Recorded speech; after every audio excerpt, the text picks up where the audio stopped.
right, we are here at the Sonic Summer Nights car show. There are just a ton of awesome cars here. We're about to start walking around, taking a look at everything that's here. So it's just an awesome time, perfect evening for this. This is an amazing local car show here in Versailles, Missouri. So let's go check it out.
Awesome. Well, we got Travis here with us. Travis is the man with the plan. He is the guy that's got all the inside scoop on all these cars around here, and he's the one who's kind of put all this together. So I drug him off to the side really quick. Man, tell us how this got started. Man, like I would say 12, 13 years ago, we kind of were like, what happened to the cruises in Versailles?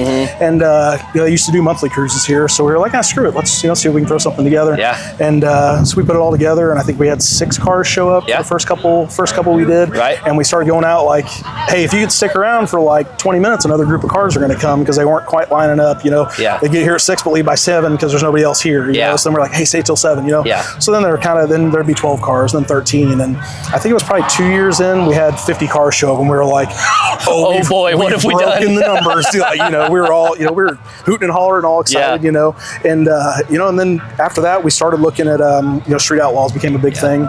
So we'd actually me and a few friends had went to Oklahoma, and we were like, oh, we should go by Varley's shop. And so we ended up talking to Varley, and we got back. That was in September. That was in August. So in September, I was like, man, we should see if Varley would want to come up. It'd be cool. Let's get some sponsors. So he came to our end of year bash, and it like blew the doors off of this place. I mean, there was 200 or 300 cars that showed up. Super big event. And then after that, we were like, if we could get some sponsors, this is something we could do every month. And keep it going. Exactly. Yeah. So that's really what we've done. And we put all the money back into the show, and so we do a big fireworks display. We have a live band. We have a DJ every month. We try to have special guests. And from the special guest side of things, there was a lot of, when the Street Outlaws thing was big, it was very much like, I could drive to Oklahoma and meet all the Street Outlaw guys. I could go to a race and meet all these guys. But there's a lot of kids that have never been out of the state. So let's bring them here. So bring them somewhere local that they can see them. We've got Farm Truck and Asian. We've got Bigfoot. We've had Daddy Dave and Larry Larson. And they're all awesome guys. Exactly. And they come out and they support the community, and they do great. Yes, and it brings everybody out because there's something free to do for the evening. And everybody knows who they are. Exactly. Throw the name out there and they come. They want to come. Yes, exactly. So, and that was kind of the funny thing. We tried for years to get Farm Truck and Asian or Larry Larson or some of these guys, and once you kind of broke into 1 or 2 of them and the word started spreading, you just pick up the phone and they're like, yeah, we'd love to come. And so it turned out. That's awesome. So, super awesome. Yeah, it's been fun to especially with like Bigfoot, seeing some of the inner kid come out and these grown men. I know. And even they're trying to climb in the tires. Right.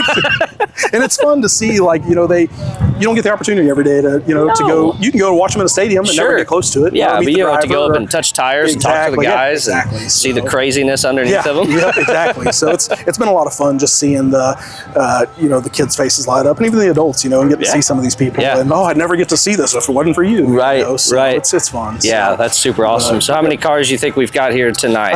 At our peak tonight, I'd say there's probably between 500 and 600. Isn't that crazy? So and they're awesome cars. Whenever we started it, because I was a broke 16-year-old trying to fit into the car community at one point, you know, so I had an S10 that thought I was cool, you know, but that was really the thing that we were like, I don't care what you have, bring it out, because we've all been there. And you getting started at 16 or 15, like hopefully that sparks something that when you get a good job, you want to have that 69 Camaro or, you know, you want to have that thing. So it's been cool watching some of these kids and seeing them really get involved in things and having a place to, you know, feel like they could fit in at. So, and it's kind of put Versailles drive-in kind of back on the radar a little bit. You know, telling people it's just a different, this is where it's a different atmosphere. This is where it's at. It's a DJ, it's a big open property, it's a Sonic drive-in. But it's awesome. You know, but everybody gets along, everybody has such a great time, and it's I mean, I genuinely love talking and meeting to every single person. Absolutely. You know, and I try to make sure that I stop, and that was one of the things that me and Darren had talked about, like one of the things we need to get better at is stopping and talking to 10 people a night. 10 new faces. Like, and just introduce ourselves and, hey, where'd you come from? You know, let's talk, let's have a conversation. You know? And every car's got a story, every guy's got a story. Right. Like how much stuff, and that was, you know, like when we were talking about the podcast, you know, that was one of the things that, you know, we pick these cars and they're an amazing build, but then you never hear anything else about it. Like, how did it get to that point? Where did it start at? You know, so we started the podcast to be able to hear and do, you know, go through those motions. Like, like this was my dad's car. I drove this car to high school. You know, it's like I talked to a guy earlier. He's got this '69 GTO over here. He said it was my grandpa's car. He sold it. I had an '04 GTO. The car came up for sale. I sold that car as a down payment so I could buy my grandpa's car. That's so cool. Such an awesome story. Stuff like that. We had a guy, I had a buddy of mine, he's a sponsor, our John's Tree Service, and I worked for it's Kenny who sponsors the show. But I worked for John and Kenny whenever I was 14 years old, split in their driveway for school. And so now he sponsors the show. But he had a Cadillac Blackwing for sale, and he was just literally just goofing off, wrote a for sale sign, stuck it in the window. A guy had come by, stopped at the show just randomly, and was walking around, and he's like, is this car for sale? And he was like, yeah, just, you know, joking. He's like, this is my dad's car. And he was like, yeah, it's really not though. Like, you know, and Kenny was like, and he was like, no, like, this was my dad's car. Did you buy it from so-and-so? And he was like, oh yeah, actually I did. I did. And he was like, I came down to close on the house because my dad passed away and we sold the house down here. He was like, if this car's for sale, I want to buy it. Like, the kid's crying. And then Kenny was like, I'll sell it back to you. And sure enough, like they closed on the house. He came back and bought the car and sold it, and Kenny sold the car back to him. So like just stories like that it's like what if you wouldn't have stopped that day? You know, like so it's been cool hearing some of those stories along the way. Super awesome. But, it's great turnout. Always a great turnout. Thank you. Super appreciate everything that you're doing here. Made a big thing out of nothing. Trying to figure it out still. Awesome, man. Well, I super appreciate you. Thank you so much. Thank you. Appreciate it.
couple days later, we are back here at Piled High Garage.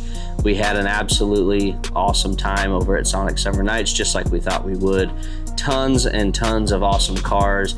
It was super great to be able to talk with Travis, kind of get the behind the scenes look and the story about how all of that started, how it became what it is today. It's just such an awesome thing that they've made over there.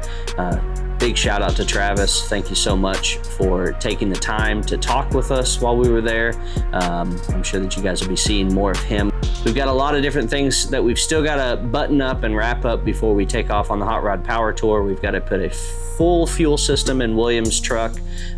We've got some cooling things that we need to take care of on the Galaxy here, as well as just trying to figure out what in the world are we going to pack to take care of our vehicles and us for a full week. So we've also got a lot of cool things that we're planning for while we're on this trip. So make sure that you guys stay tuned for that stuff. Other than that, thank you so much for watching, and we will catch you on the next one.